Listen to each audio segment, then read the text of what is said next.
Hello and welcome to actual play Scum and Villainy Persephone. We're going to be some dastardly bounty hunters, or really sweet, adorable, care about each other, loyal to the core bounty hunters. We'll find out. I'm going to play Whisper today. He is the grumpy space dad. Who's not always so grumpy. I'm really excited about this game. Last time we got double crossed. And now we're going to see if we can triple cross the double crossers. Or maybe, as Jen put it last time, I didn't even single cross you because we went in trying to do good. So we'll see how it all turns out. How about you, Lauren? There's me button. I'm Lauren. I use she, they. And today I am playing Dipper, who uses they, them. I'm very excited to play Dipper today. I'm very excited to play Dipper always, but we found out that Dipper is crystallizing, and that is terrifying for Dipper because maybe that means mortality and death, or maybe it means a reset. I don't know what it means, but very excited to see where it goes. How about you, Stephen? That's right. I totally forgot. I'm crystallizing too, right? Yes, we are. Oh yes, my god! Giant crystals. We are buddies that are dying. Yay! Yeah, Wait, no, death that's no cheering. This is bad. Dying in space together, the game. Heck yeah. Hey, Alice everybody, Sporty Star LARP. I'm Steven. I use he, him. You can find me on the internet at Silent Osiris. The O is a zero. The finger guns are very important. I'm playing Scion, who also uses he, him, and I'm stoked. I think we really like cranked up the tensions last time, and now we're gonna like have the dramatic return. It was definitely like a part one of, etc. So, Jen, how about you? Hello, I'm Jen Martin. I use she, her pronouns. You can find me on Twitter at 10penjen. Yeah, I really landed in the hot water last time, so I'm really looking forward to seeing how I get out of it. Should be very interesting. Strash, what about you? Hey, I'm Strash, he, him. You can find me on the internet at Strash A on the Twitters. I'm one of the regular streamers here, and I am going to be playing the GM. No, okay, I'm sorry. Okay, so let's shall we do a quick recap of last time on Persephone? Yeah, that sounds good because a lot happened. I'll do the high level recap. I think the things that we saw last time that were perhaps relevant to this situation is we opened with Jen's character Samara talking to an ex about her loyalties. Why does she remain on the crew? And that question was left very much unresolved. And so it kind of keeps coming up throughout the episode, which I will point out here in a couple of minutes. Dipper met a stranger on a space station who offered to make them a body that was a body and not just a suit, as she put it. Which it's interesting because on one hand, it seems like they are very, very knowledgeable about Urbots and perhaps Dipper in specific, but it seems like they also look at Urbots less like a person, which is something that the crew very much does. And then we went to go have space adventures, and the space adventures involved trying to convince the crew of a different ship to turn over a bounty that they had captured for the Ashen knives. It turns out that crew wasn't giving up the bounty partially because they caught somebody of higher value and their ship was damaged. They agreed to escort the ship back to Rin space in order to turn over the bounty. And in the process, they did a crew hostage exchange. They came under fire from some pirates. While they were on fire, being ejected into space and getting scraped off the hulls of ships and thrown into the void, Jen discovered that the person that was captured was a man by the name of Victor Bax, who's the leader of a faction called the Janus Syndicate. And Victor Bax was a prisoner, but Jen put two and two together, Samara put two and two together very quickly that Victor Bax was actually playing some wacky double crossy, triple crossy, quadruple crossy secret plan game. She managed to warn her crew, and then she went for a very bold move where she tried escaping with Victor Bax, but that was foiled by the crew of the other ship. And then Victor Bax did the classic villain hand rubby mwahaha conversation with lots of threats and appropriate fanfare. Meanwhile, our Urbot and Mystic went through some shenanigans in space where the crystallization that was aforementioned occurred. Namely, there's an artifact used that slowed down time, but there was some severe costs and space dragons. So things like that happen, I guess, in space. But I believe at the end of the episode, we had all managed to escape the pirates. We were all en route to do the drop off. And as a final reveal, one of the things that the other ship was saying constantly is that their doctor was in medbay, and they found out that indeed there is not a doctor in medbay, but there is a clone of the person that they're actually going to go drop this prize off to. So that is the rough recap in 2 minutes or less. Did I forget anything, fine folks? Sean jettisoned another way user out into space. OMG, yes, that was an epic moment. Yeah, when sorry. No, go ahead. You were first. When Samara sent through the comms, it's a trap, and I realized, Whisper realized that he was alone on Persephone with nobody except for a Mamish mystic right behind him, and I got those like back hairs starting to prickle. It was a very desperate move to airlock him because it was like, I opened the airlock. Josh was like, A, he seatbelted in, B, he can breathe in space. What are you gonna do about it? And I was like, no. And C, you do realize that attune allows you to know when somebody just gained killing intent. Yeah, exactly. Yeah. So thankfully, Ula keeps everything on the on Persephone just old enough that it's bustable. Thankfully. and I smashed his seatbelt button, popped it open, and got him out before he could sunder my head, or do whatever other horrible mystic things. Yeah, and by the end of that, I traumatized at the very end, running in to keep Whisper from getting all burnt up in the engine room, and decided that my trauma was going to be paranoia. And although I had no intent of Whisper having any beef against mystics, I think his experience in this game has shown that he cannot trust them. So that should be fun to play, to see if Scion continues to play into that, or if he is the exception to the rule. So it'll be fun. Can we just real quick, raise your hand if you traumatized at the end of the last game? I just wanted to be part of the I was gonna say, we did leave out the fact that Samara was bitten by a space Komodo dragon. Yeah. Yes. That noted in the record. She managed to resist the poison though, so but not the bite, right? Just has the 3 harm only. Yeah. So let's talk about the scenario. So it's time to talk a little bit about space. So we talked about this briefly last time, but I just want to do a quick refresher because some people in the audience may not remember. It's the way that Scum and Villainy travel works is that there are these things called way lines, which you can think of as basically like cosmic ley lines that crisscross any given system. And you have these partially Urtech jump drives that allow you to translate into them and allows you to travel basically FTL.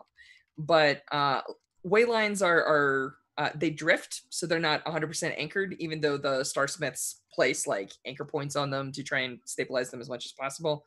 And you folks are not using them. You're flying down dark hyperspace lanes trying to go from point A to point B, which means that you're cutting through unstable ones. The ride is incredibly bumpy. It takes a lot of attention and some decent piloting skills to get through these.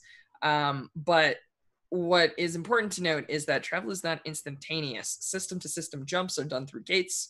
That is mostly instantaneous, but it's only done at very specific points, right? Let's get at the gates, which means that it takes on average about a week to go from sun to the outer edge of the system, which is where the gates are.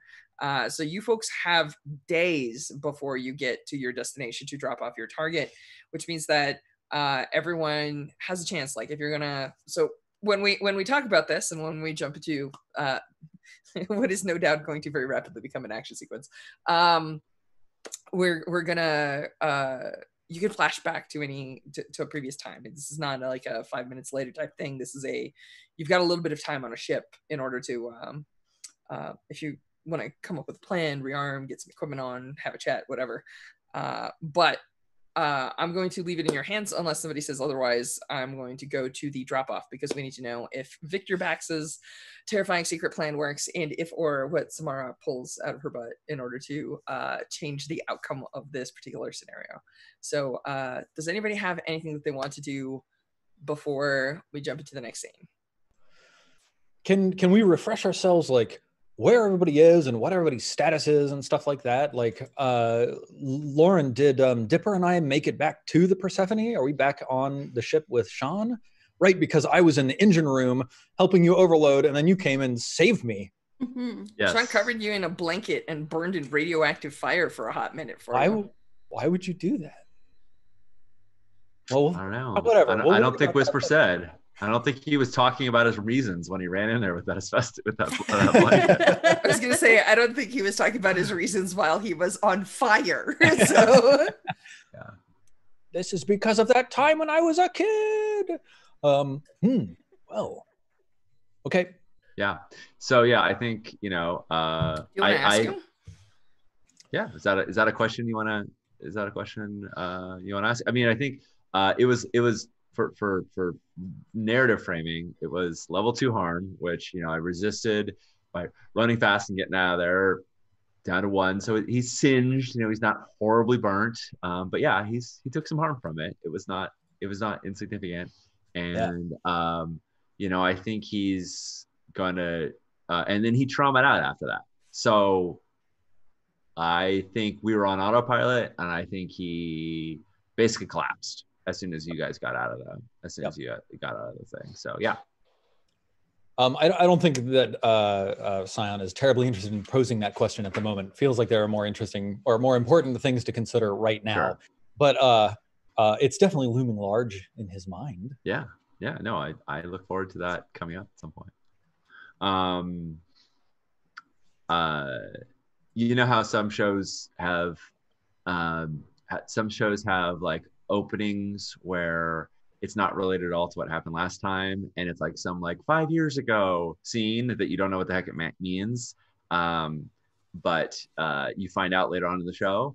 Imagine this one opening up with Whisper and the Pasha from the Ashen Knives sharing a drink and talking about their experiences, and we'll flash back at some point maybe to what that conversation actually was. But cool. I think I would love a little tiny color scene of Dipper showing their reckless trauma coming into play by writing a message to their parent about what happened and the crystal stuff, and then leaving it on screen for a second, and then hitting backspace, backspace, backspace, backspace, backspace. Nice. This is the chat three dots in a bubble thing. Yeah, right. Yeah, exactly. I've got a flashback scene I want to do. Okay, what would you like to do? I would like to have a flashback screen to Samara talking to someone who was in an encounter with Athena, the captain of this other ship that I'm on, Sure. in which Athena was double-crossed. And what I'm aiming to get out of this scene is the name of a sort of mission or job that I can surreptitiously say to Athena, hey, what about the XYZ mission or, so-and-so job? So that I can try and, she might be in on it, but I'm into this idea, so I'm going with it. Nice. So let's talk about this. I feel like I'm feeling out sort of where you're headed. Mm-hmm. But I feel like part of the reason why Athena is in particular the person chosen for this mission is because no phone, I'm not talking to you. Athena. My phone's what can I look up for you? I think that actually she was on a crew that was potentially double crossed by the Ashen Knives, and that's one of the reasons why Victor Bax in particular chose her for this mission / job. So I see. Okay. So I think yeah, you could I think that actually that crew fell apart, and maybe some of her people ended up on the pirate cruise of the Maelstrom, and that's how you know this information. Does that sound fair? Yeah, I'm trying to weigh the cost of having, like, the stress cost of having this flashback with the probability that she is or isn't in on it with Bax, right? Because if I'm trying to alert her that she's being double crossed and she already knows, like, Yeah. cool. You can So wait glad I until wasted it's that stress. yeah. You can Well, totally don't- wait until it's Jermaine. Then So to have flashbacks. let's say that the if what you want it for is a witty repartee, I will give you a 0 stress cost. But if what you want is to actually have a conversation with her and see if you can convince her to double cross Victor Bax or something, then we'll have a conversation.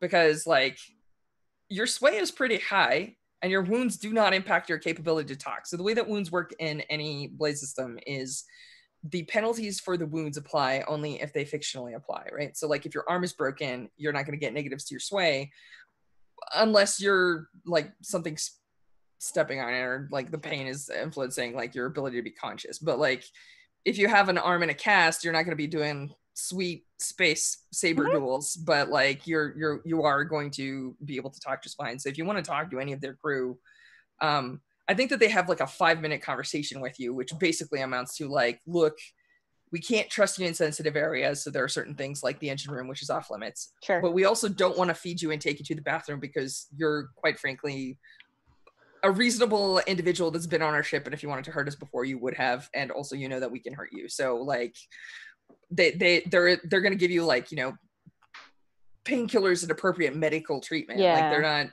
they're not monsters. I mean, nobody's in medbay, so there's no patient in medbay. There is no patient in medbay. But yeah, they definitely are just like, look, Baxter said that you're going to be helping us with the plan. So they treat you the same way they treated you before, which is to say, they say like, this room is still yours.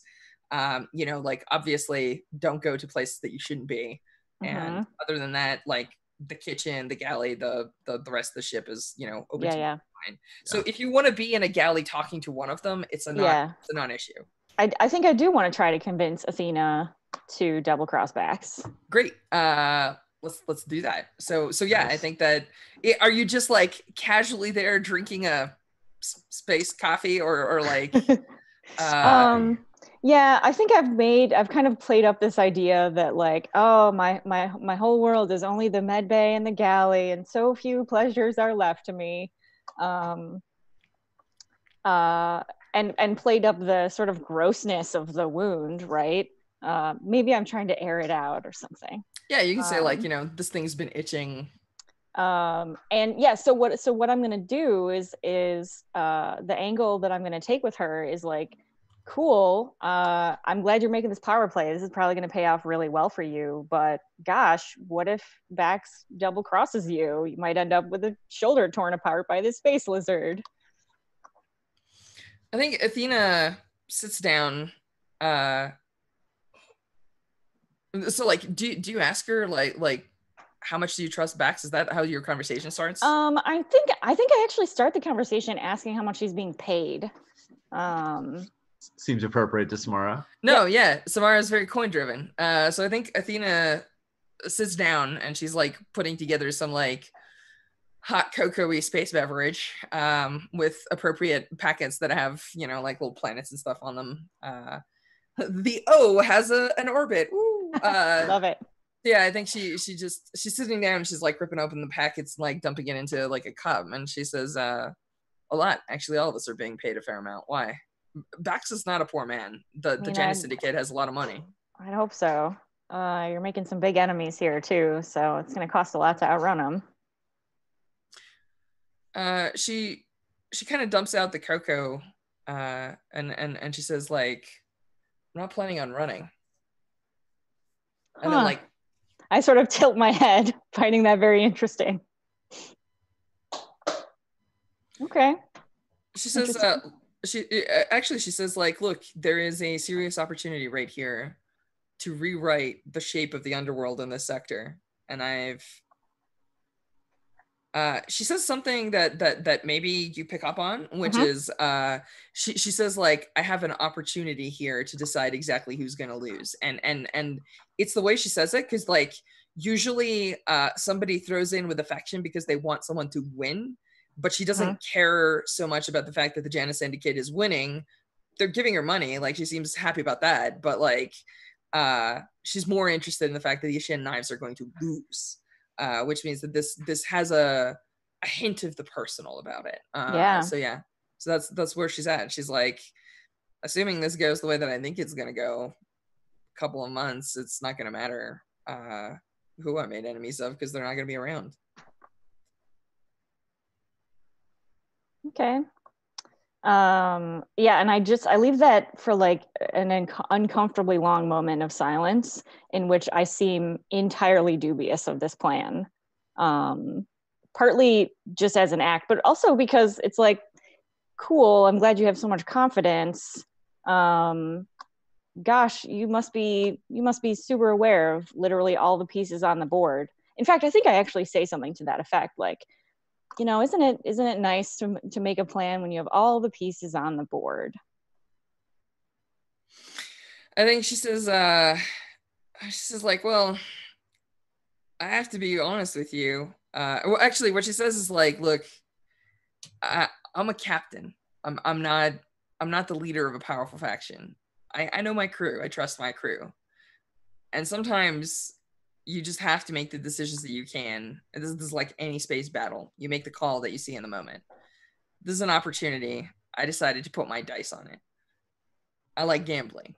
And she shrugs and she says, I also happen to get lucky. So I guess this is one of those times where I asked my crew if they're willing to go along for the ride. They said yes. And then, but like, you can hear that, like, maybe like, okay, so like, I'm also a gambler and have had lots of experience with losing. Actually, it's really funny because I have a feeling that it's two scoundrels talking to each other, yeah, right? That's the impression that I get. So do you say that? Yeah. She says, yeah, the cards don't always come up, you know, aces. I've been there too. That's part of the reason why I'm doing what I'm doing. And then she very carefully like takes a sip of her space cocoa and looks at you and says, so why are you doing what you're doing? This is where Strash refuses to let characters off the hook very easily. Yeah, no, I love it. Absolutely not. Yeah. And I think, I actually think this is a moment where Samara gets real with herself and frankly, Athena, right? She takes a long breath. She reaches for something alcoholic to drink, which is probably a bad idea, but she does it anyway. Do you have anything stronger? Bottom shelf, behind the pants. Yeah, cool. So I spent, I don't know, let's say 3 years in space prison. I don't think it was Supermax, but it was like space prison, right? After a job went south with somebody who I thought was my crew. And I don't know, I guess I want to bet on people now instead of luck. And I found some good people. Oh, this is the perfect segue to a flashback that I wanted to run. Yes. Okay. What's the is that okay, Jen? Because like this is great. I love it. Yeah. Okay. Yeah. Steven, what is the segue? Well, Whisper and I are on video call with Athena, the captain of what's the other ship called? Right. Yeah. That one. Yeah. Help somebody, chat. Go ahead. The owl. The owl. That's right. And I'm like, hey, look, we don't trust you. So like what, like, you know, crew exchange, like, you know, you send someone over here and and then Samara steps in from the background and she's like, yeah, I'll go over. And like, you know, we finish the call. I turn the thing off. I turn around to Samara and I say, you'll what?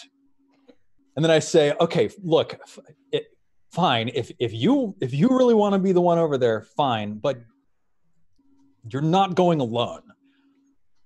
And I think I like storm off to like my section of the ship, which is like, you know, the cubby number 2 down on the road to your locker. Yeah, I've got like a backpack and I come back with 2 things. one of them, and Strash, you'll tell me if I need to like roll for something or if it's No, paid this is a stress flashback. cost or- You will Yeah. only need to spend stress unless you're putting someone in danger, in which case we do roll. But go on. So I wanted to like take a sample of our knockout drugs and just like disguise it somehow. It's like, I don't know, an albuterol inhaler or like something innocuous that's like, look, they're gonna fleece you for weaponry, but they're not gonna get this from you. Here. And then the second thing that I pull out is like a small hand knit raggedy teddy bear. And I say, and here, and then I just like turn and walk away.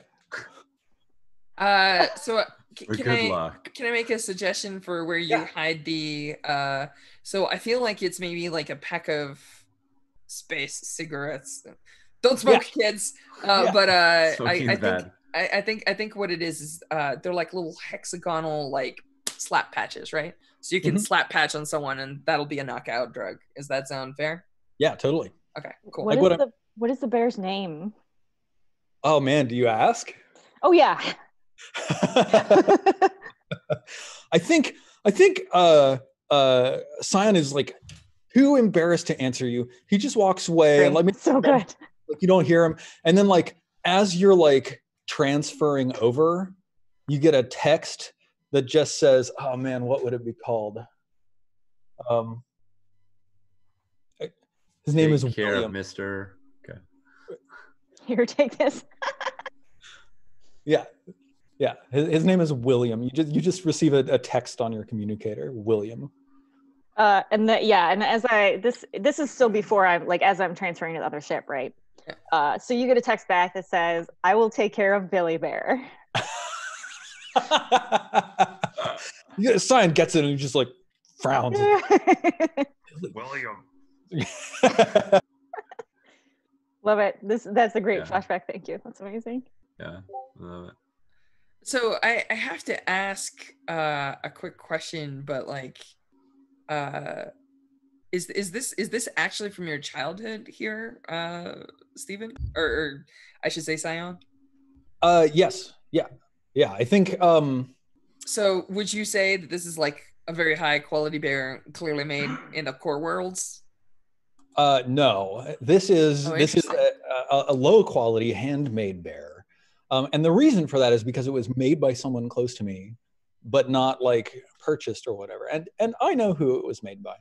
No, that's wonderful. I didn't need more. I had to ask the questions because I don't know. Yeah, all right, cool. And clearly handcrafted and like old, like well loved. Yeah. So it's interesting when you flee from your family, the things you take with you. Can I say that I sort of unpicked a couple stitches and hid the patches in the actual bear, and now I'm just carrying the bear around.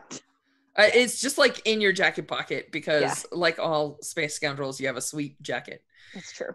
Yeah, that's totally fine. So I think we see that scene, and then we see like the bear, and then we see that it has some picked stitches, but we won't see the patches until you pull them out because Chekhov's patches. So I think that Athena says, look, she nods and she says, like, I'm not gonna lie, I know the score. Bax is an employer. I think he's mostly just banking on my rage.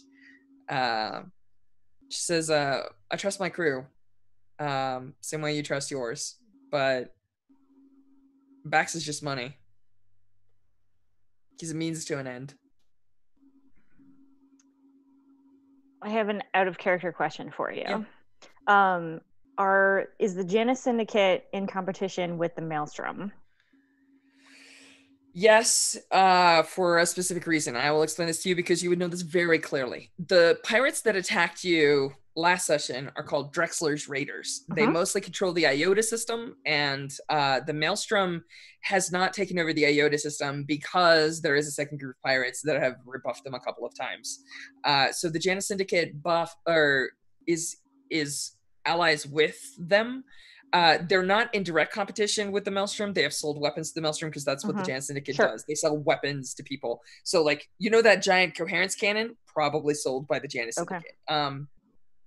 But the Drexler Raiders, they tend to open all the airlocks and just kill everyone on the ship, and then they sell the ship to the Janus. They chop it up and sell the bits, right? It's very common protocol for them. So they're in competition in a way, in the sense that they're arming the competition, but they're not in direct competition because they're not like trying for the same turf. Gotcha. The Maelstrom isn't trying to control all illegal activities in the sector. That's the Ashen Knives. So them and the Janus are butting heads because they're like two factions. The Ashen Knives who so far had the top hand because they're bigger, but this is the play. Yeah. This is where we decide the future of the underworld of the sector. So yeah, I was just trying to decide if I could try and get her to ally with the Maelstrom because I have some people there. You can.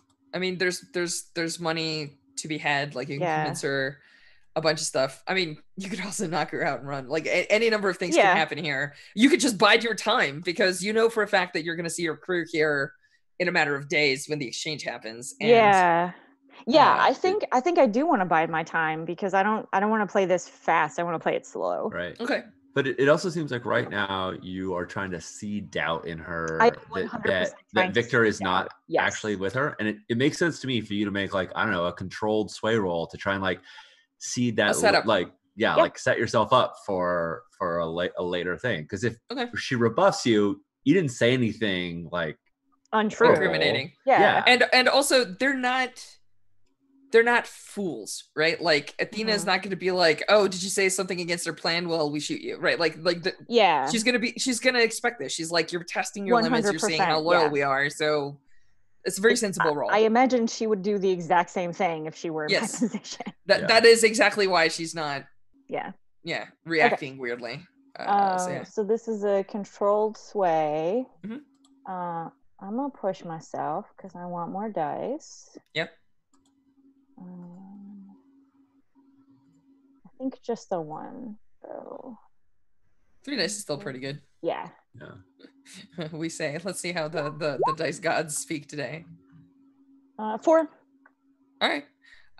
So on a 4, you do it, but there is some suspicion. So, well, actually, no. On a controlled sway, you have to go risky. So I think that what you've said is not enough to seed doubt. Okay. So you can either go risky and roll sway, or you could try a different approach.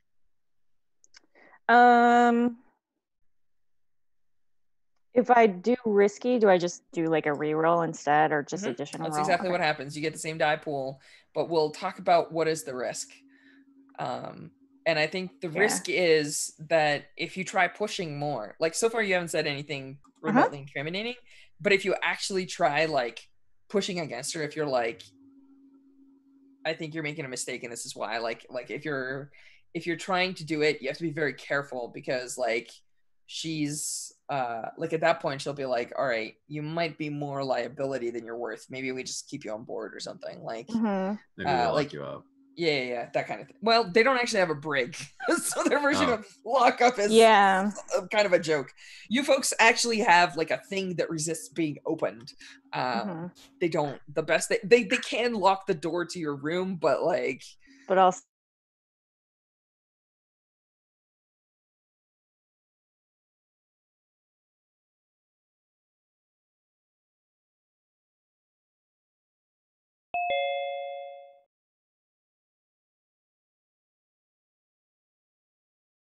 Oh no! Exciting. Are we okay?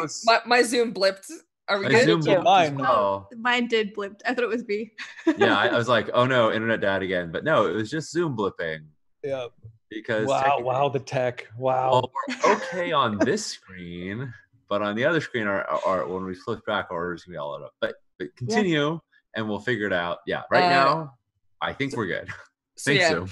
So what do you want to do, Jen? Do you want to take this to risky, or are you just gonna let it ride? Yeah, I think I'm gonna do risky. And I think if I'm not mistaken, there is a gambit on the table. There's one gambit on the table. Okay, cool. I left one in the last I appreciate roll. that. So I'm gonna do the gambit. Ask another question before you make the roll, Jen.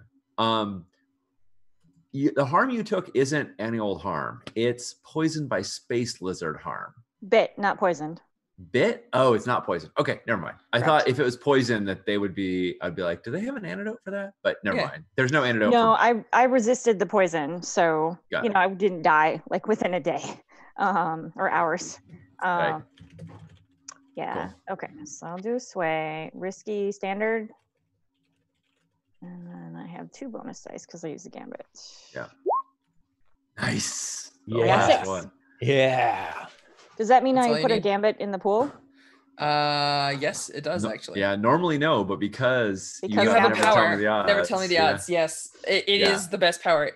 When we in our game we refer to it as on the bubble. You take the gambit, but you're hoping for a gambit. So like you see how long you can keep the same gambit reinitializing. Yeah. So right in your luck. P.S. I was the person playing Miss the Scoundrels in our home game, so the answer was always. But yeah, and by that I mean like I would always try and I wouldn't always succeed. All right, so cool. So I think that this is exactly what we talked about, right? Like you created the reasonable seed of doubt. What does that look like? What do you say? What do you plant as like? Yeah. So what I plant is. Cool. I'm glad Bax is paying you a big pile of money. I'm glad that it seems like all your wishes and dreams are going to come true. But like, do you have any concept of how duplicitous Bax is, and what is the assurance that you have that he's not also playing you? So I think she says something very plain. She says like, this is in his self-interest. The only thing that you can trust with types like that. And she says this looking at you very directly. She says, the only thing you can trust with types that actually care about money more than anything else is the fact that they will always act in their best self-interest. So, yeah, she says, the only assurance I have is that he wants power and we're his way to it. There's no benefit for him in backstabbing us. Not yet. Nice. Yeah, not yet has to be it. Yep. I think she just that's great. She does the same thing that everyone does. She so like we talk about like the mask and then the reality, right? Like so she smiles and shrugs. She says, I mean, if he tries, it's gonna be an interesting day. But like there's a difference between what she says to you as like the captain, where she has to put on the front, and also like her heart, right? Like maybe that not yet does actually land a little bit stronger than she's letting on. Cool. All right, cool. Do we want to just jump to the exchange, or does anybody have anything else they want to do? I know we're like, let's do it, but I think I do want to have a scene with Whisper and Scion. I am actually curious whether I had to pay stress for the flashback I triggered. No. Okay, cool. So Whisper. Yeah. So I think after, we've been in this thing for some time, right? We don't, it's not the moment after, but where does Scion sit in the co-pilot seat? There's only 3 of us right now. So in terms of comfy seats, those 2 are it. Yeah. I mean, yeah, I think Scion would be accustomed to like sharing the co-pilot chair. Nice. From time to time at least. All right. So I think that's where if it's okay, where Whisper finds you. Yeah. And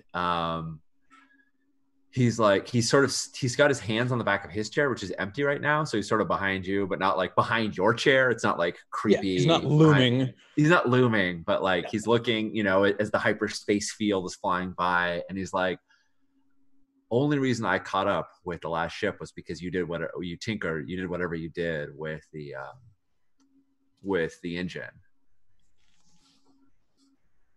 But Ula's still gonna kill you for messing up her ship. Yeah. And if there's any way that can convey that, like it wasn't my place to let you burn up in a ship, it was Ula's place to tear your ass a new one. Yeah. Like you don't deserve to get punished because of a fire. You deserve to have Ula's wrath instead. Yeah, I think like when you speak, like you see Scion start, like he was very clearly somewhere else for a second. Yeah. And then he settles in and then he listens to you and like it takes him a second to process. And then he kind of smiles and then he says, at least it wasn't her hammock. Hold on, out of character. Did we describe that hammock got burnt up? I mean, I think that's great. I mean, I think it is gone, but I'm just like, yeah, at least not the hammock. I think at the end of last session we actually discussed about like replacing it with a brand new one and then like trying to wear it in.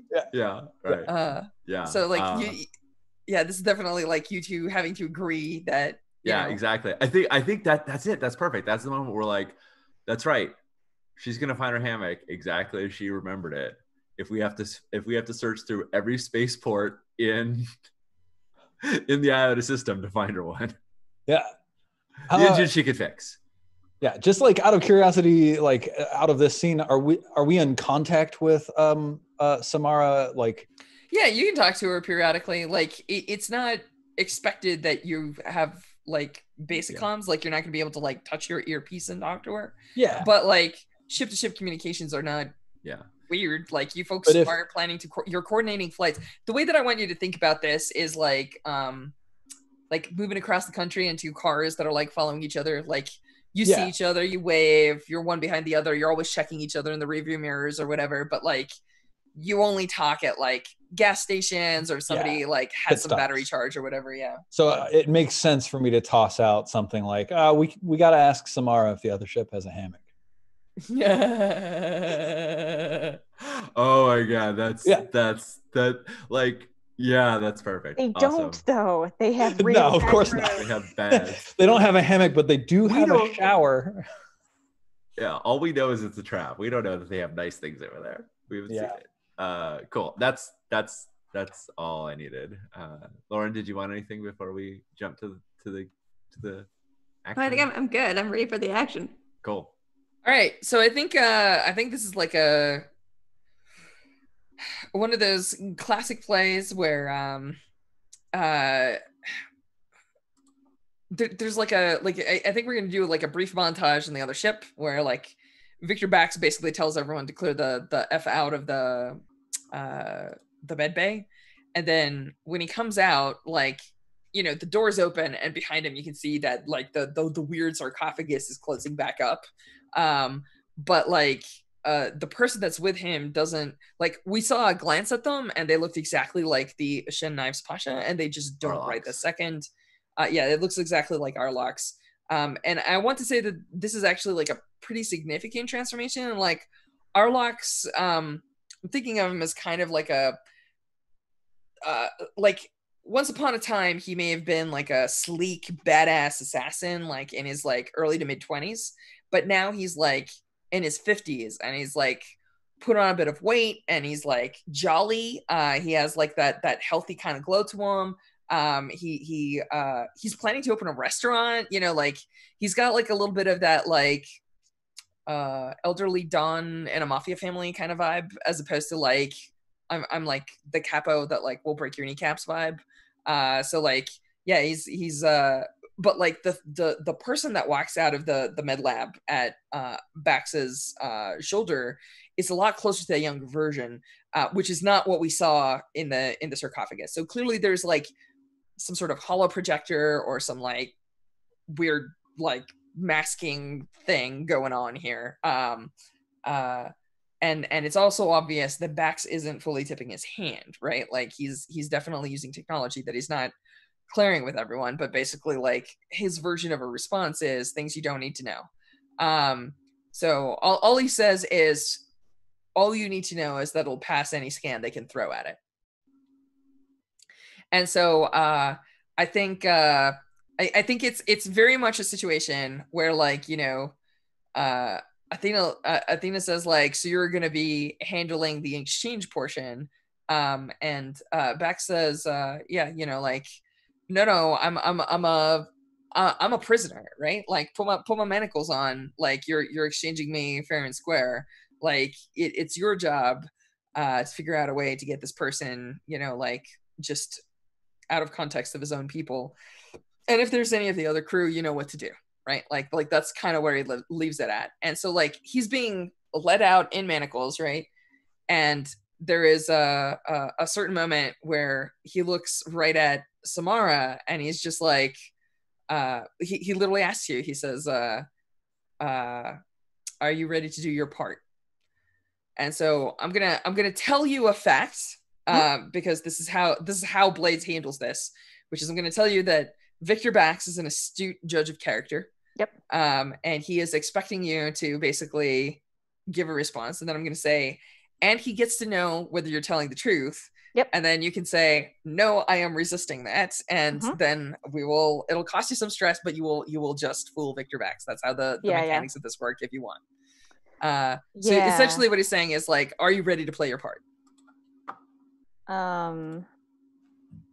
What are they're expecting me to just go along with a handoff? Like what is the part he's expecting me to play? So if you recall, one of the things that he talked about is like, he was like, so Victor Bax very much does the carrot and the stick, right? So what he said was, if you help me, like 1, get our locks alone for like 5 minutes, or like 2, like convince your crew, like convince them that everything's fine, just go along with the ruse and so on and so forth. He's like, the carrot is you're gonna get paid, but the stick is if you don't, you know, what's the line from Usual Suspects? You know, I will kill your family, your family's friends, their dogs, people that owe them money. Yeah. Lady business with, yeah. Right. Yeah. So I think his line was like, "You'll wish you were dead" or whatever, like classic bad guy monologuing nonsense. Sure. So basically, yeah, carrot stick, and essentially he's just like, he says like, are we like he gives you the last like check-in, right? Like, are we good? Are you gonna play along? Are you gonna be a good little soldier doing the thing that you're supposed to do?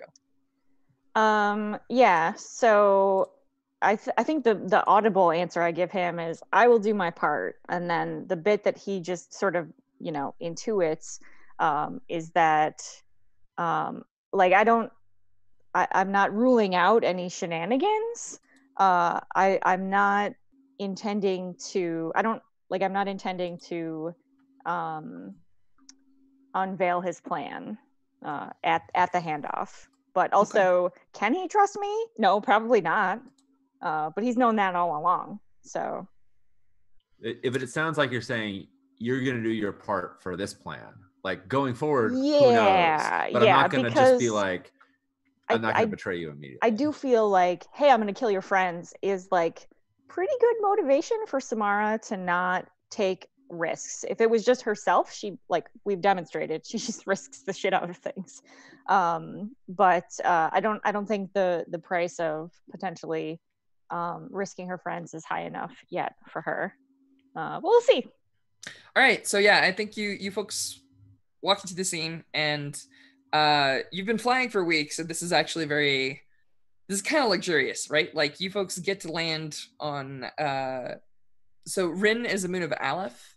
It is an ecumenopolis, which is a fancy way of saying that the city is the entirety of the moon, right? And the reason that the Shin knives are fairly, like your Pasha friend is fairly wealthy because, among other things, he's got like a place for you folks to like actually land. So instead of like landing at some spaceport, who knows where, miles away, and having to catch like the equivalent of like a hover taxi or something like that, like you actually land in the compound, right? And like, so we see like the ships actually touching down planet side, and he's got kind of like a sweet looking villa thing with some grounds. It's basically like a super fancy restaurant. He's got like grapes growing on like lattice work kind of stuff, right? So like it's got very much like a kind of a pastoral, relaxed vibe, which is unusual because, again, usually most of the shots of Rin very much look like something straight out of Blade Runner, right? Like we've got like so many people here, and it's a tiny moon, so that like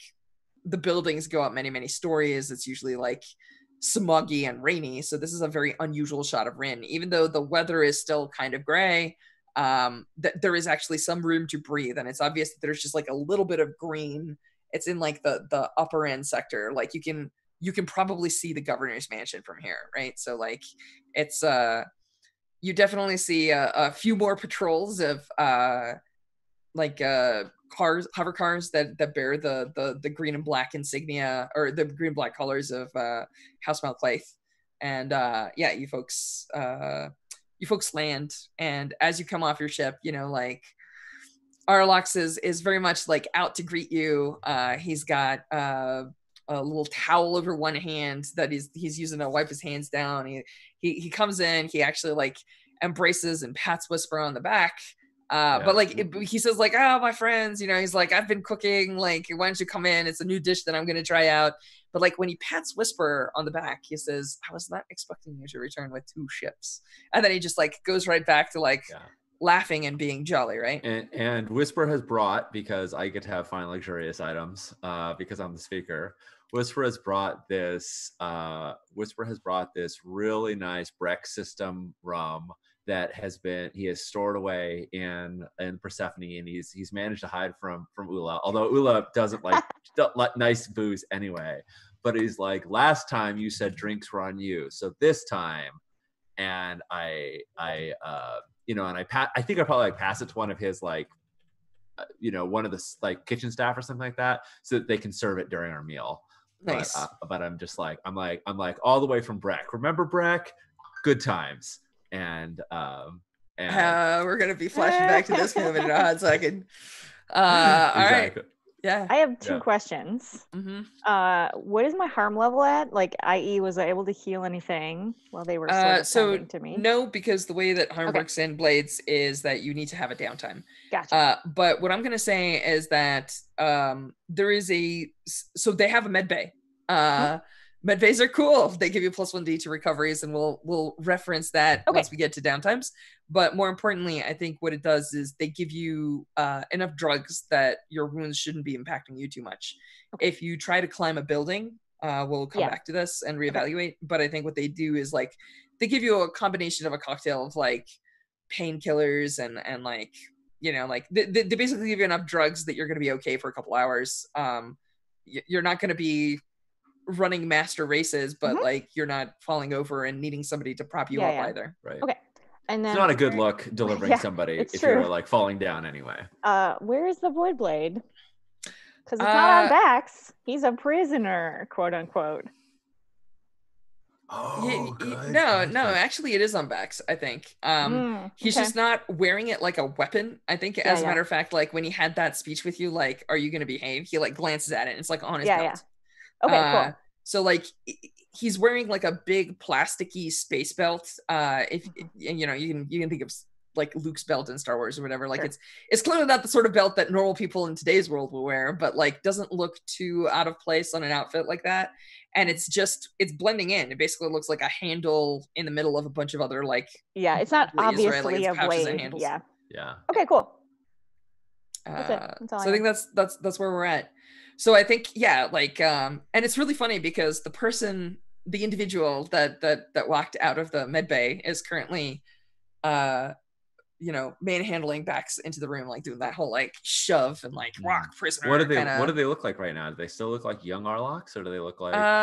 No, they look like you folks have been in enough trouble that you understand that I look like a standard nondescript individual is usually a danger sign. But this is that they look like a standard nondescript individual that if you had to go back and describe them, you're like, their hair was brown, or was it black, and like, you know, their eyes were green, or were they gray? Like there's a whole lot of like not 100% clear. This big-ish. They're like average height, average weight, like there's a lot of like it's and you've actually seen like assassins that fit this description as well. Like it's very good blend in kind of description. So that's Arlox is gonna invite you in. He's gonna sit you down and he's gonna say like, well, all right, I guess we're gonna have to talk business. And then he says, it's interesting to me because I in order to save money, I offered payment to 2 crews, it appears, and now both of you are sitting at my table. So I would like to hear how this story played out. And then it's really funny because like Athena inhales to start talking and then he goes whisper. Yeah, exactly. I was going to be like, I want to cut her off. I totally want to. I say, well, it turns out this was never an issue of money. Athena Black and her crew were trapped in the Iota system between the jump gates and the Drexler's Raiders. As you can probably see from some of the scrapes and cuts on our ship, it was not an easy path. But we found a common ground. We agreed to work together, split the bounty, and bring back. I think that's what we agreed. I think we said we're splitting it.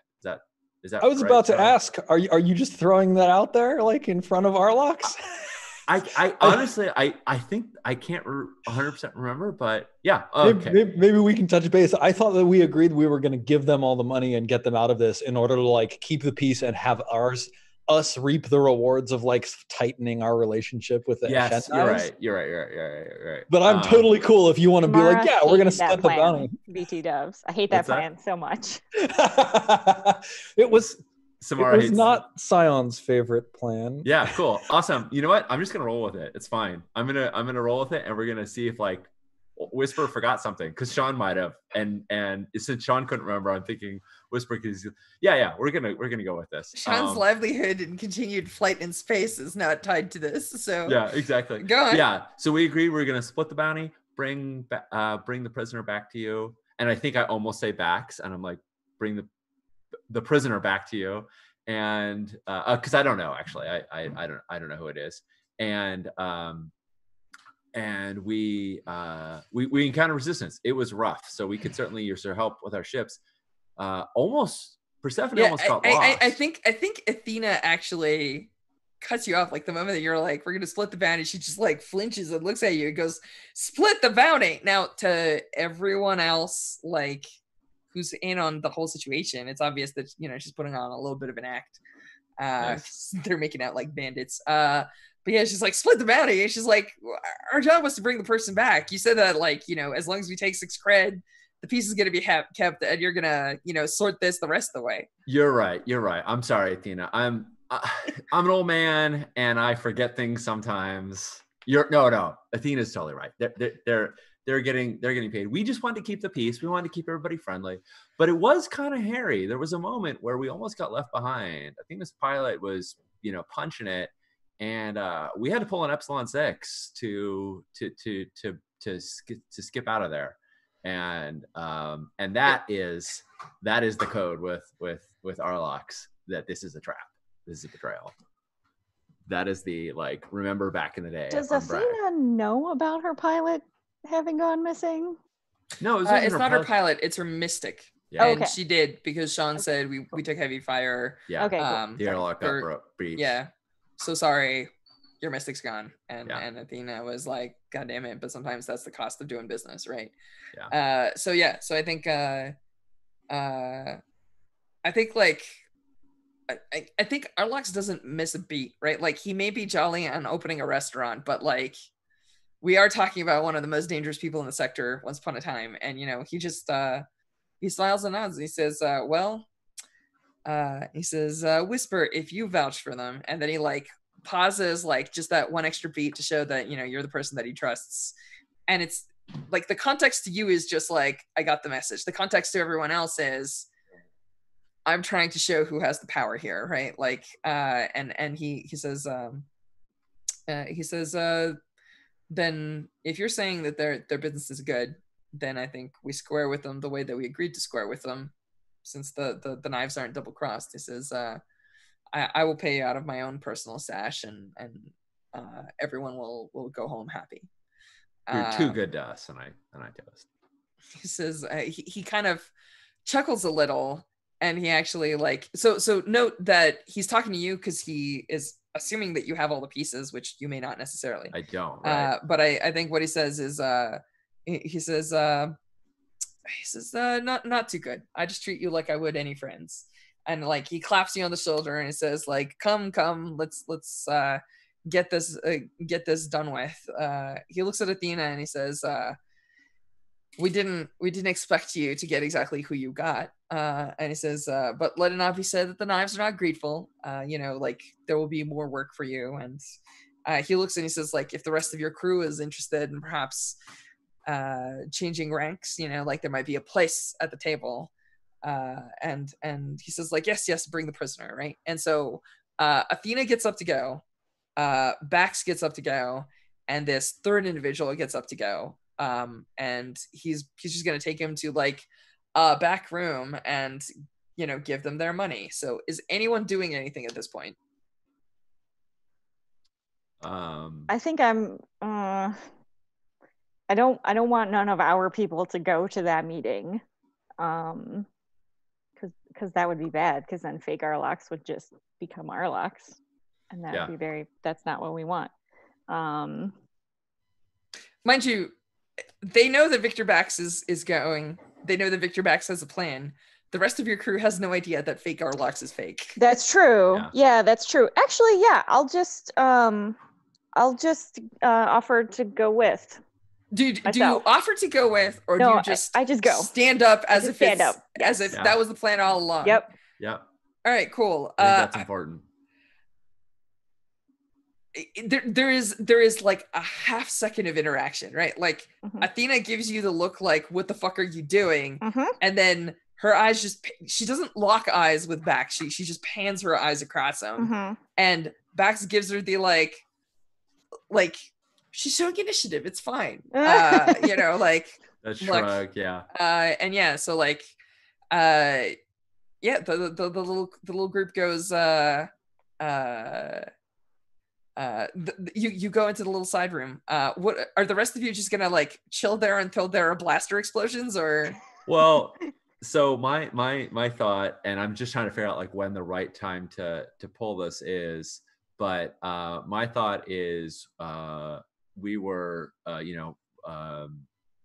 think I understand the shape of it well enough to know that I want to flash back to that dinner we had in Breck, where we're just the shit kicked out of both of us, and we're drinking this terrible fucking Breck drool that's just like the worst, like awful shit ever. It's not this nice bottle of rum that I brought, and we were ambushed, and we were double crossed, and we barely sort of got out of there. And my intent is for him to have he's got tons of security forces.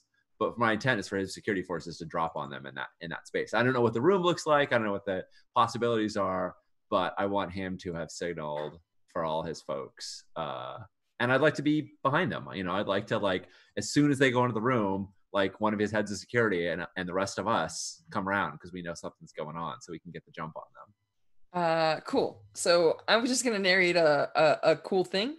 Yeah. And then we'll just flash back to it, right? So I think that there's a moment where you all walk into the room, and it's actually pretty peaceable for about 30 seconds. Like, you don't know that outside, there's some ashen knives pulling guns, and like the rest of the crew is like raising their hands, and like, that stuff's all happening over there. But in here, it's one of those like giant tables with like wood from a keddy, and like, it looks like something out of like Masterpiece Theater. It's got like a nice.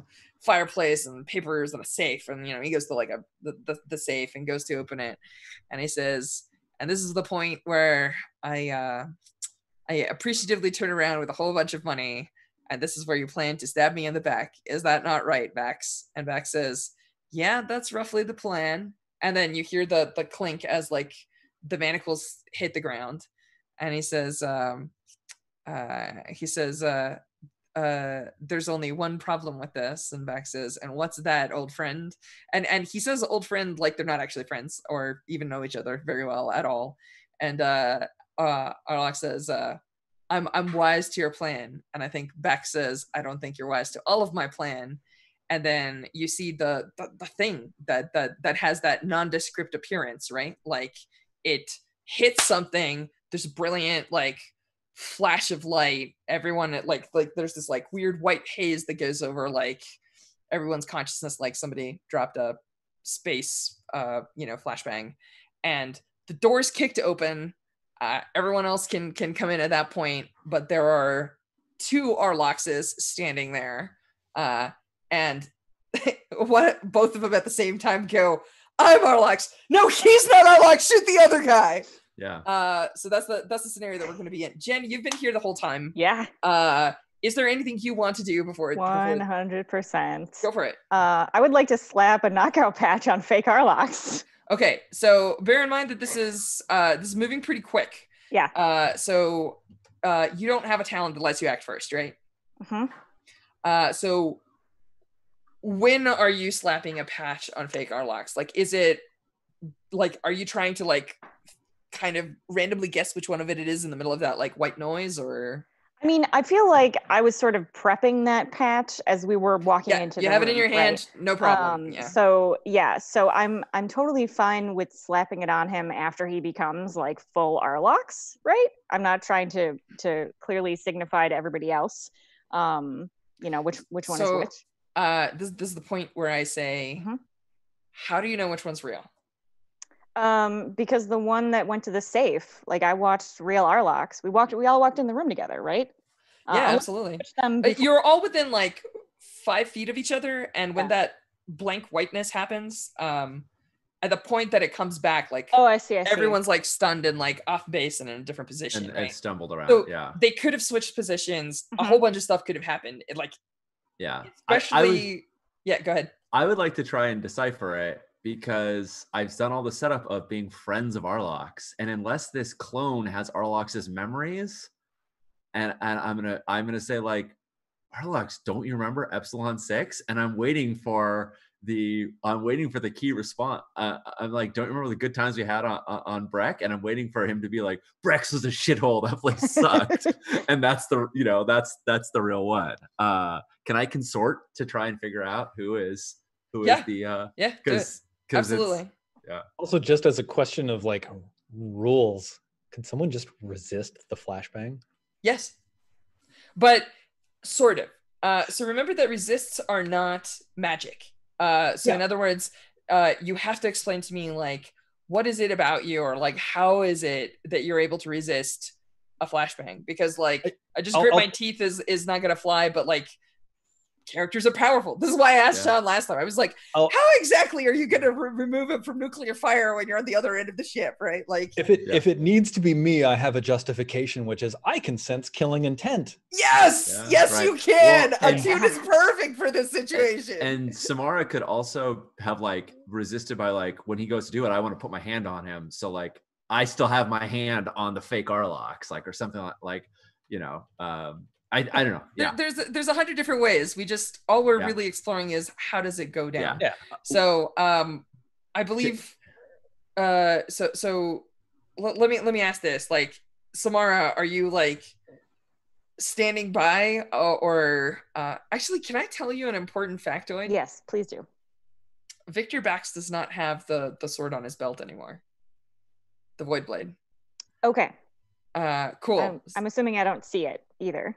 Well, you're pretty focused, right? Like the Void Blade is your toy, and you've been clocking it the whole time. He walked into this room with it. He was standing in front of Arlox with it. After the flashbang happens, this version of Victor Bax does not have it. So just so you know, this is an important factoid for you. Sean, what is your go ahead. Do you want to make that consort roll, or do you want to? I think I want to identify who the real Arlox is, because it. Not Sean. What? This feels risky. Or is it controlled? Because it's it's risky. It's risky because Bax has some preparation for it. Yeah. And all I want to the effect that I want is for us to know instantly who the real Arlox is. I understand. Standard effect, sound right? Limited, actually. Limited. You'll understand why in a second. I know why. Cool. Sorry, I'm opening up Roll20 because it crapped out. Could I assist Sean with my sensing of killing intent? Yeah, okay, then Sean, I'm giving you a dice, and that's one stress, right? One stress, yes. Perfect. Yeah. Yep, totally. As I stare with hawk-like predation at Roll20, waiting for the dice. Yep. Risky, standard. Nope, not standard. Try that again. Risky, limited. One die.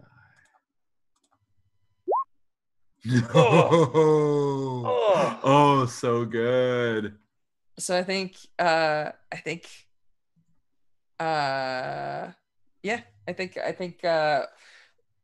both the Arloxes look at each other, then look at you, and they go like, no, those like they give a command. They're just like, Ashen Knives, grab those people. Yeah. And They yeah, don't so respond, right? so very, very clearly, so Sean, I'm gonna say this, and again, you can resist this, but like Sean, Whisper, so Whisper, Scion, and Dipper, all of you get like, you know, people pointing guns at you and like essentially being like, there's something evil going on with you. We're watching you. But Samara, you're in the room and nothing happens to you, just so you know. But yeah, that's the scene. It's super tense. Now we're in a desperate position. Yep. I want to resist that. How would you resist that? Yeah, so I have old friends. Whenever I come to a new location, I get to write down a contact. Now, I totally would have written down Arlox. No, Arlox is already on your ship. But he's already on your ship. You don't need exactly. So instead, he's the up arrow on your ship. Exactly. So instead, it's his head of security. Okay. That is my contact, who knows who I am and knows I wouldn't betray Arlox. What about Aya? Aya is a Aya? Ashen Knife. Yeah, AYA. Aya is an Ashen Knives assassin. I think she's in the book, but AYA. Yep. Ashen Knife. Oops. Ashen Knife. She's got black hair, and you know that when she's planning to murder people, she braids knives into it. She's got like left, right little ladders. She's got this like braid that goes down. All right. So Aya is obviously there, and you know, she's one of the people who would put hands on us. And I look at her, and I think the way I resist is like, you know, we go way back. And I think it's more of a look that I want to resist with resolve, because it's more of a look to her of like, you know, that we're not the ones double crossing you here. Sorry, yeah, it was cracking me up. Yeah, I think go ahead, give it a resolve resist. Yeah. All right. Taking some stress. It's a stressful situation. It is a stressful situation, and I think that Aya looks at all of the people with the guns, and it's just like, she's like, look, don't be stupid. Like, nothing's gonna happen with them. You know that they've been here dozens of times. Like, she turns around and she looks at the room, and again, Samara, you're still in the clear here for a hot second. And she says, like, I don't know what the hell is going on here. But she says, but I do know that you put that one in the brig, and we sort out which one of these is real. Like, somebody figure out where the hell we can do some, I don't know what the hell, like, can we get like an engineer to run some sort of test on them, like with some device? I don't even know what is going on. Actually, I think she takes a deep breath, and then she says, like, she turns around and looks, and she says, like, I really wish that you were in better shape, old man, because I'd figured this out by just fighting you. And both the Arloxes have that like deep, delightful belly laugh, as if she said the funniest thing. That's the situation. What are you folks doing? Strash, am I getting killing intent from either of these Arloxes? So bear in mind that what killing intent means is somebody is planning to murder you, or like somebody is planning murder in general, in a vast sense. And you're not really, but like, why don't you just gather information with a tune? I'll tell you what you get. Yeah. Okay. Cool. Let me see. I'm gonna roll one more resolve die, because I forgot that I took purpose last time, which gives me +1 to resist with resolve. So I'm just sorry. I would like to do a flashback when we get to me. Nice. I did Look not at Sean saving himself 2 stress with a die. Good. Yeah. Nice. Here's my attune roll, and I guess that's risky standard. Yeah. No. Controlled standard. Yeah, well, actually, it's not an action roll. It's just a gather information roll. Oh yeah, right. I will tell you what you get. If you roll poorly, I will give you poor information. If you roll really well, I'll give you good information. Yeah. So this is like a fortune roll, right? Yeah. Yeah. Fortune roll with 2 dice. Submit.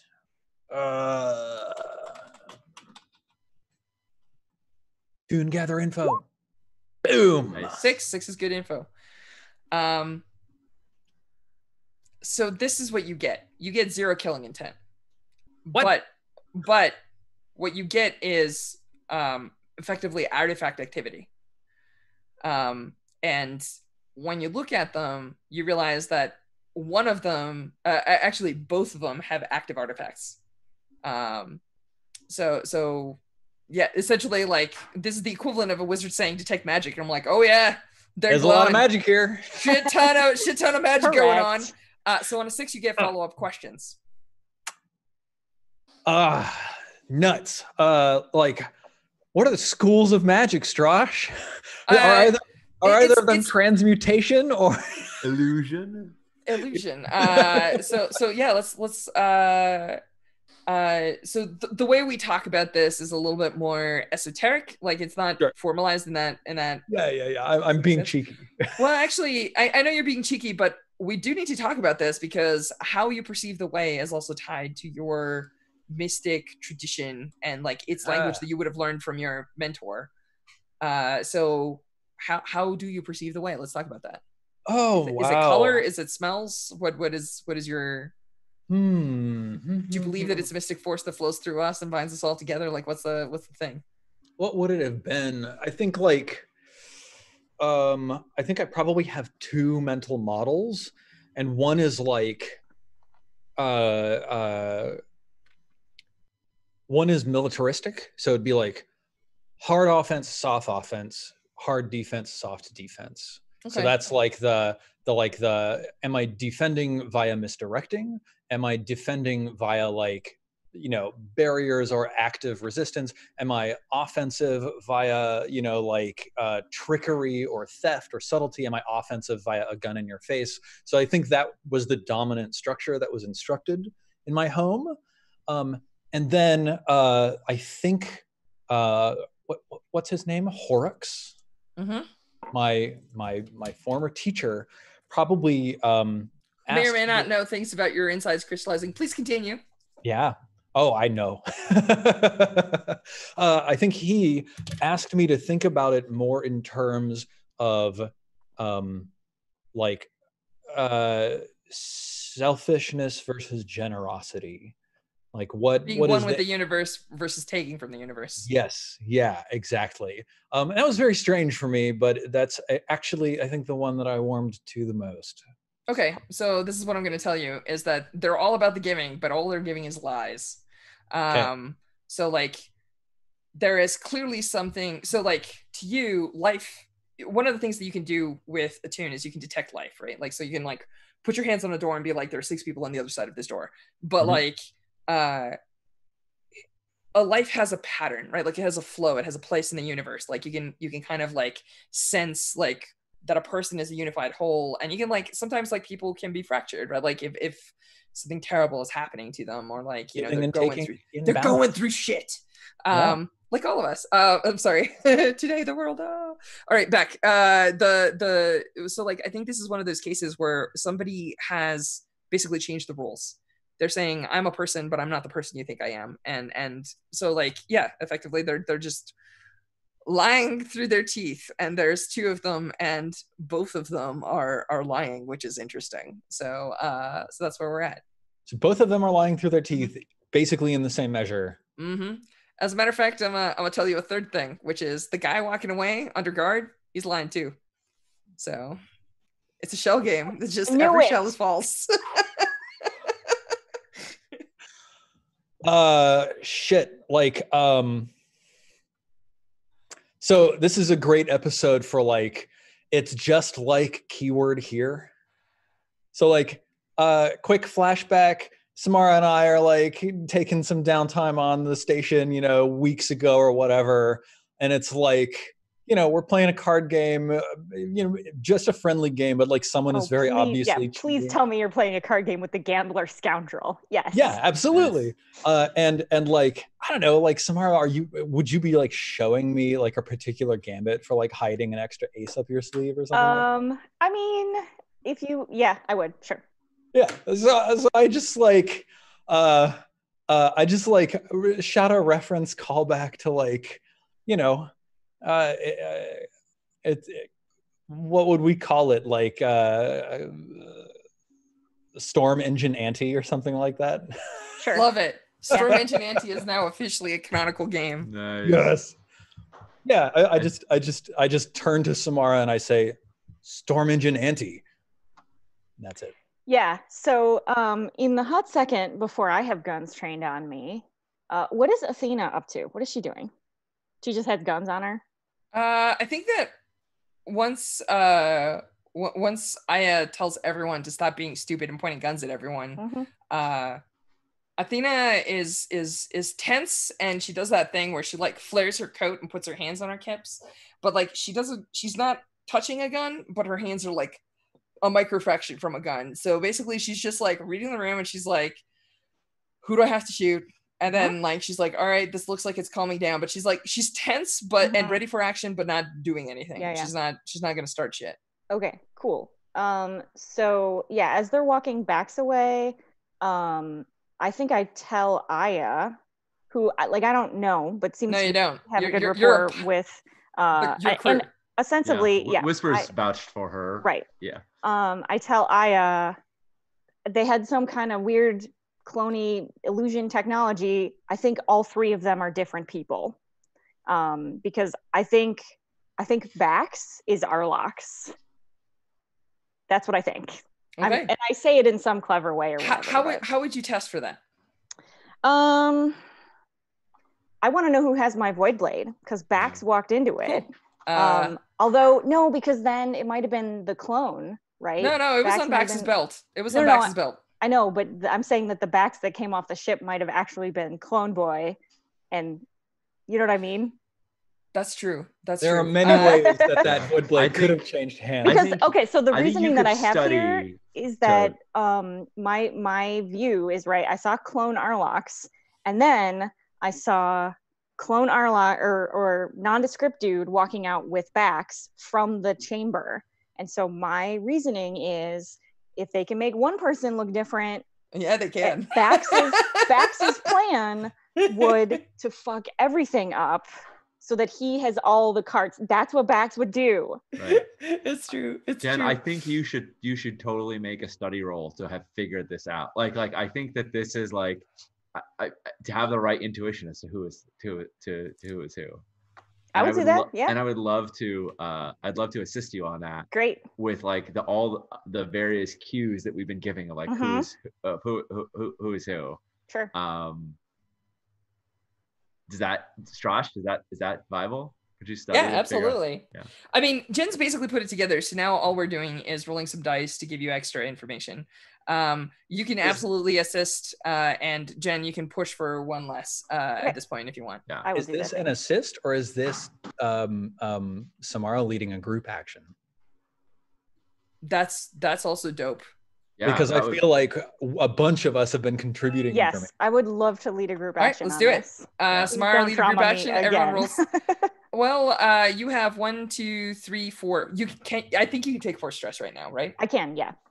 So you're not going to trauma. Gotcha. So are we all rolling group study then to figure out what the heck's going on? Okay.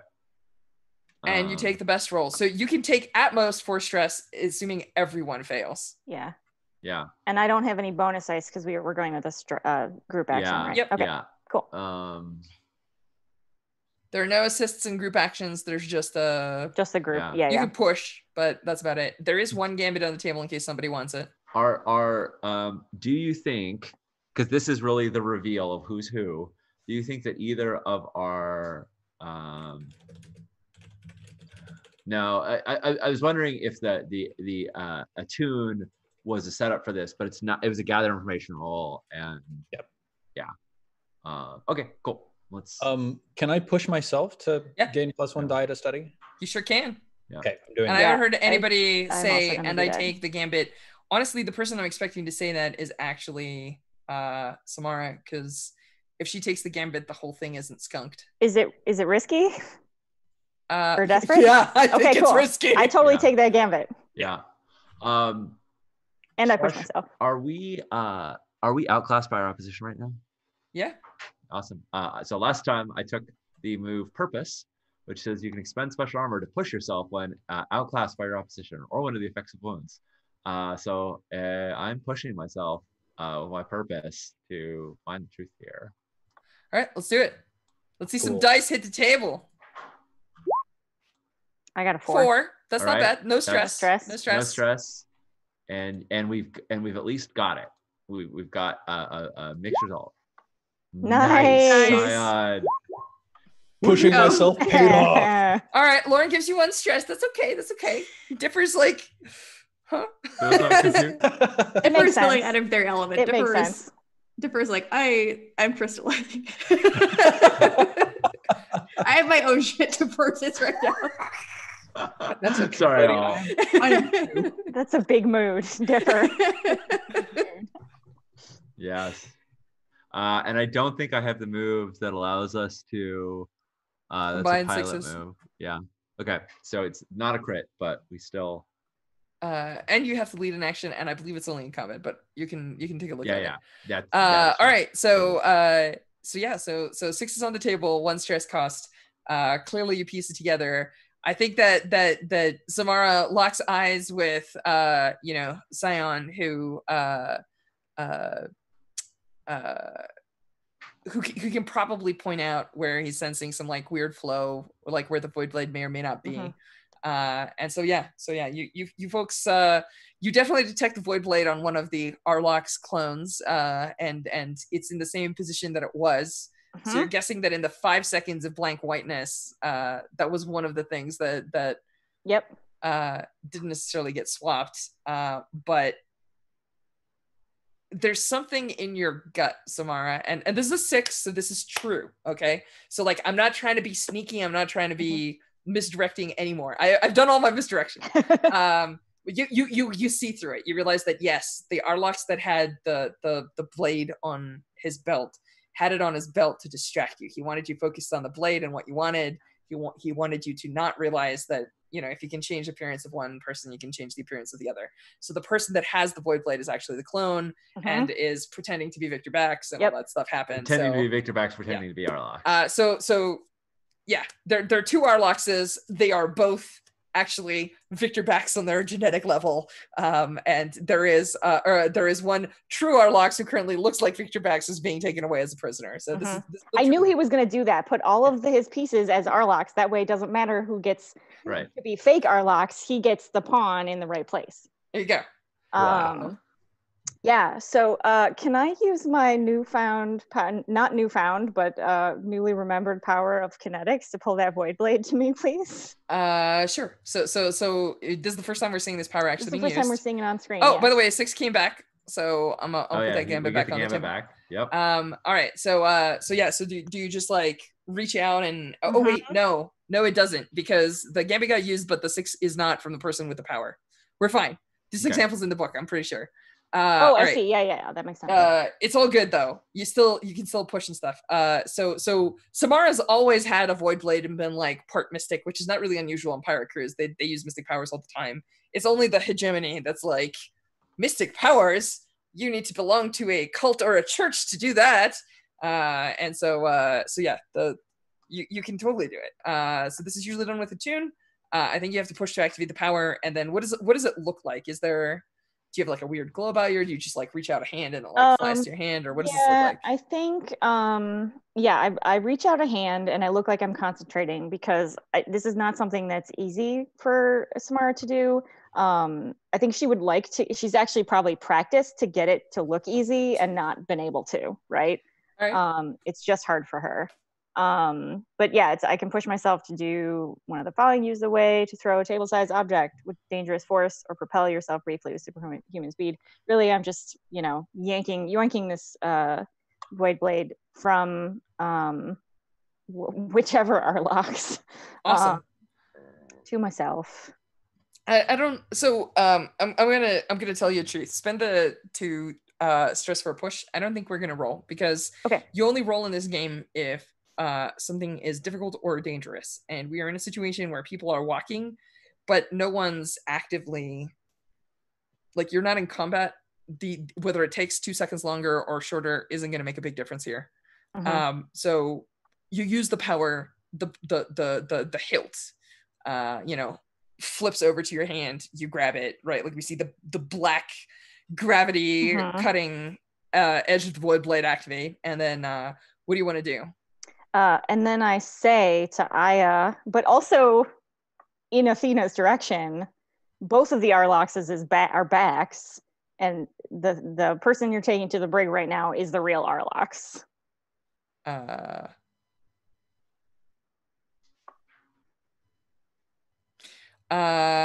Okay. So I would like you to make some sort of roll to convince Aya that this is true. I think it is risky, but not terribly so. I could see this is controlled, maybe, because like you're trying to convince her of a thing, but you're not taking an action, right? Yeah. She's just on. The reason it's risky is because she's on edge. She's like, I hate this situation. When I kill a person, they just hand me a dossier. I don't want to do this. I think this is terrible. Like, can we just get done with this like weird mysterious play so I know which person I'm supposed to stab? Because that's the part I'm good at. I'd like to assist, and I'm gonna tell Aya, and I'm like, why don't you find out if either one of these, because she just said, "Oh man, if you're in better shape, I just fight you to know who you are." And so I'm gonna say, why don't you find out if either one of these is the real Arlox? I'm sure if you break his nose, he'll forgive you. And basically, I'm just like, if the way you know somebody is by fighting them, go fight. Yeah. Right? Like, and if then you realize in that fighting, this is not the real Arlox, good for you. And if you accidentally hurt your boss, he'll forgive you. So that's my assist. I mean, I don't want that to be an assist. I want to see her actually do it. Well, you got to convince her, right? So like, if you convince her, she'll actually do it, and that's all the dice roll really is. Right. Okay, I think you're swaying and I'm assisting. I'm also happy to do a command and be like, "That's the real one, do it." But like, I like consent or sway is better. I like sway. I'm better at sway. Just in terms of So I'm gonna threatening an assassin is usually not a great plan, is all I'm saying, especially because she's not in your employ. She's a friend, but she's like, oh, come on. Right. So I'm spending stress to assist you on this way. Is this controlled or risky? Are you trying to get her to pull guns, or are you trying to get her to attack? Like, you're trying to actually like I'm trying to get her to not believe her eyes. That's controlled. Okay. She's already. I mean, she's seeing two Arloxes. I don't think you need to roll for that. She doesn't believe her eyes. Yeah. She knows that something bullshit is going on. Right. You're just like, mostly what you're trying to convince her is that your version of the story is the correct one. Right. Well, and it enough only to like do a bunch of tests or whatever, and not assume that either of these Arloxes are the right one.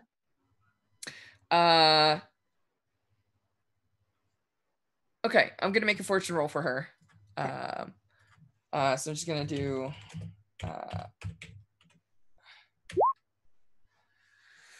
that's not good. So I think something happens where she's like, okay, and then she moves forward towards Arlox, and she goes to punch him, and Arlox reacts, and she goes to go punch the other one. Like she goes to like kick him, and he reacts in the same way. And she looks more confused because like her test isn't quite working, right? Like it seems like whatever Bax is doing is pulling more out of the ether than just appearance. And I think